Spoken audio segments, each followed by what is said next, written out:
Bueno, les pido disculpas, retomo porque se cortó de manera abrupta el video, tengo problemas con el espacio y el celular, así que me tomo unos minutitos más para cerrar la idea.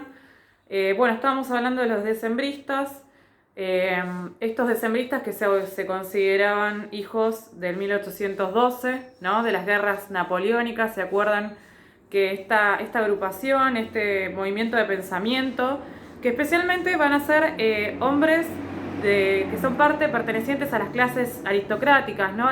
Que van a pertenecer a la nobleza rusa, que son parte de las castas cultas, digamos, de la sociedad rusa. Pero estos decembristas, que se consigue esta idea del 1812, ¿no? Hijos del 1812.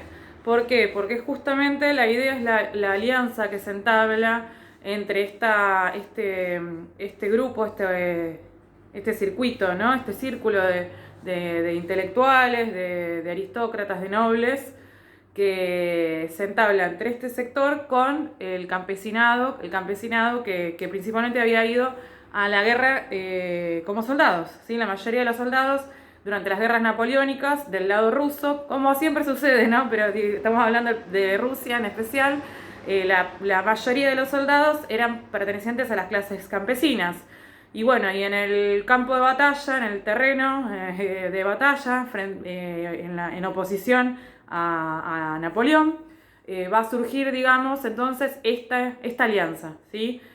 Sin embargo, ya habíamos comentado que los decembristas, de manera casi predominante o exclusiva, van a ser estos sectores de clase aristocrática, nobles, intelectuales, pero que no solo van a representar los intereses del campesinado, no solamente representan, sino que muchos de ellos habíamos comentado que adoptan incluso el estilo de vida, las costumbres, las vestimentas, todo es mucho más complejo que solo una representación, sino que además se empapan de ese estilo de vida y la hacen propia, ¿sí? Muchos de los decembristas.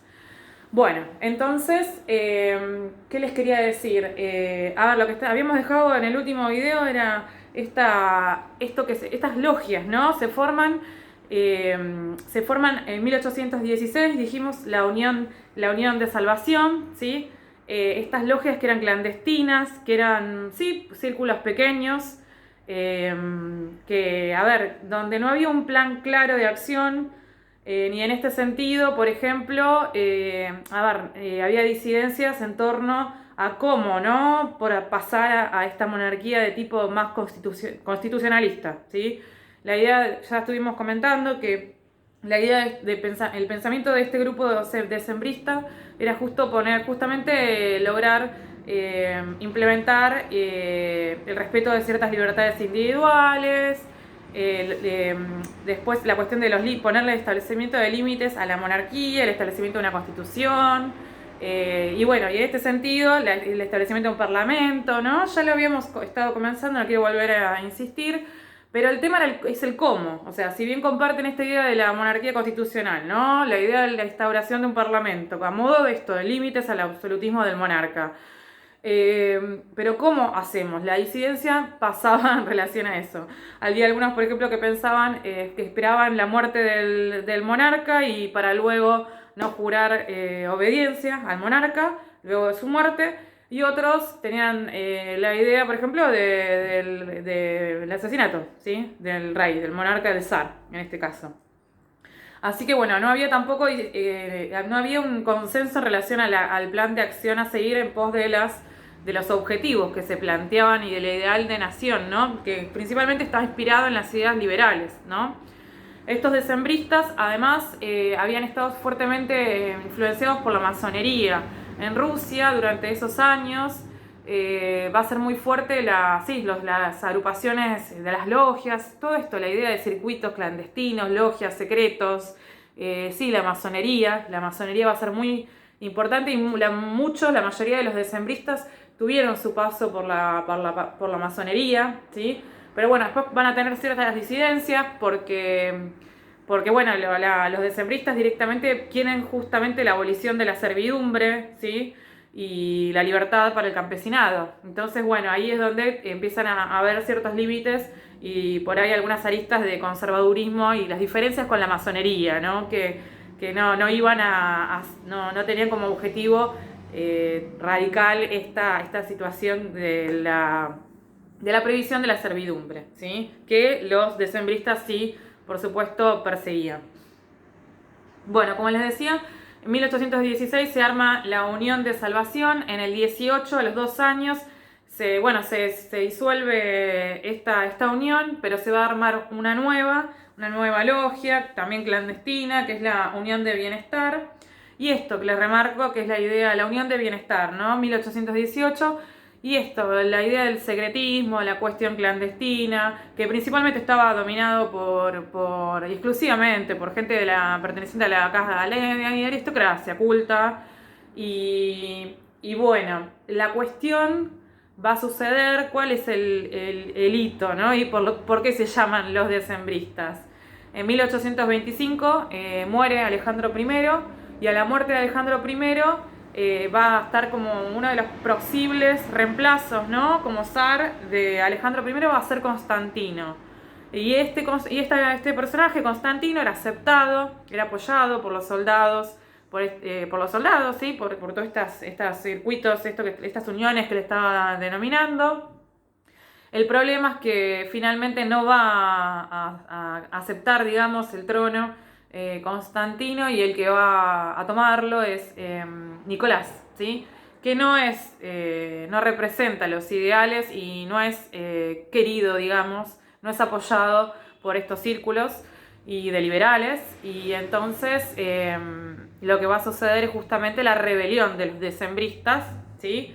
Cuando va a asumir el trono Nicolás, se convoca una concentración de soldados en repudio, ¿no? a Nicolás.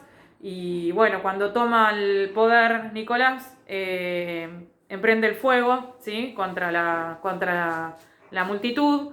A partir de ahí van a morir varias decenas de personas.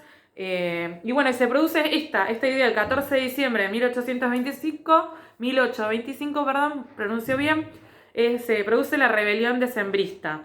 Esta rebelión decembrista, ¿qué es esto? Es la oposición, es la concentración, es la oposición a Nicolás, ¿sí?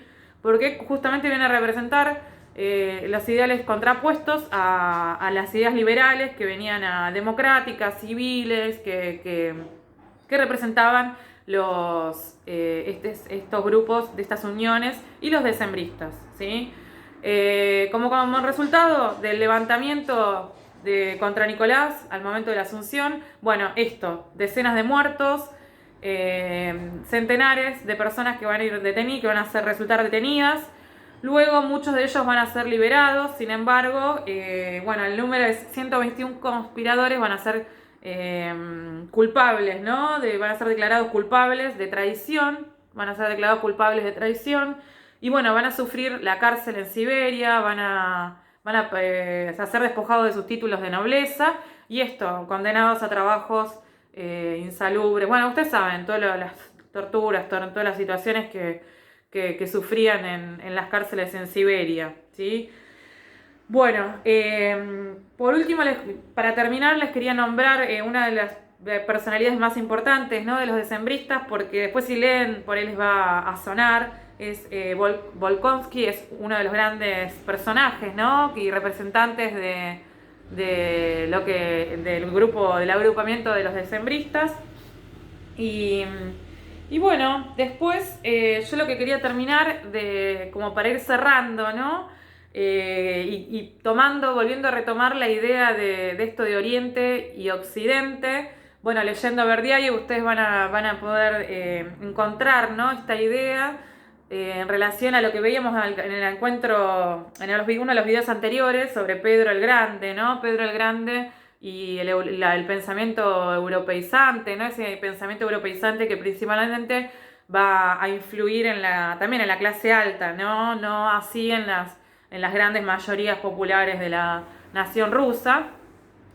Pero bueno, lo que manifiesta Verdiaev es que justamente a posteriori de Pedro el Grande lo que se inicia es una larga etapa en donde se va a vivir la tensión, principalmente con el predominio de la tensión entre estas dos dimensiones, estos dos aspectos entre Occidente y Oriente, ¿sí? Lo que habíamos ya conversado desde el principio, en el primer video, bueno, que se va a hacer mucho más claro, más concreto y más expuesto, ¿no? Se va a ver de manera explícita ya a partir de esto, de la introducción de estos valores, ¿no? Más bien portadores de lo europeo occidental, por parte de Pedro el Grande, y bueno, y a partir de ese periodo histórico vamos a seguir viendo, ¿no? Cómo estas dos esferas, Oriente y Occidente, se encuentran en tensión y en disputa entre sí en el territorio y en la población rusa.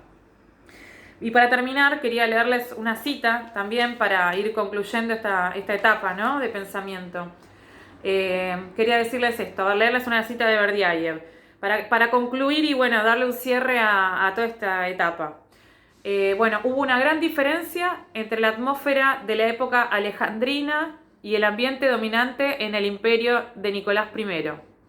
Las almas rusas se estaban formando ya en el período alejandrino, pero solo en la época de Nicolás I se despertó el pensamiento original, que constituyó la otra cara de esa época, oponiéndose a los polos de la opresión y el oscurantismo.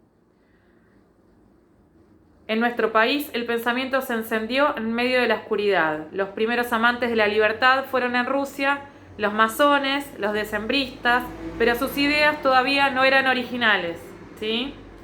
Después me salté una etapa y dice, sin embargo, la masonería no satisfacía a los decembristas, es lo que decíamos antes, a quienes les parecía demasiado conservadora, ya que los masones debían obedecer al gobierno. Y la masonería no reivindicaba la abolición de la servidumbre, sino el trato humanitario a los siervos.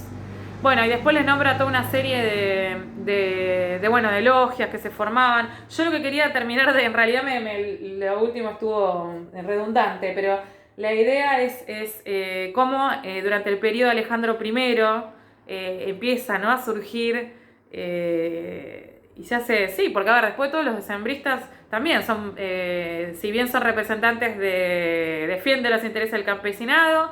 A ver, y esto, empezar que es la primera vez que sucede en la historia rusa, ¿no? Que un agrupamiento de gente de la aristocracia directamente asuma como propios los valores y los intereses y el amor, los sentimientos y las costumbres del campesinado, pero que todo esto se va a hacer mucho más fuerte y más claro durante el gobierno de Nicolás I, justamente por oposición, ¿no? Por oposición a esto, al oscurantismo, que va a ser el gobierno, que va a marcar el gobierno de Nicolás I.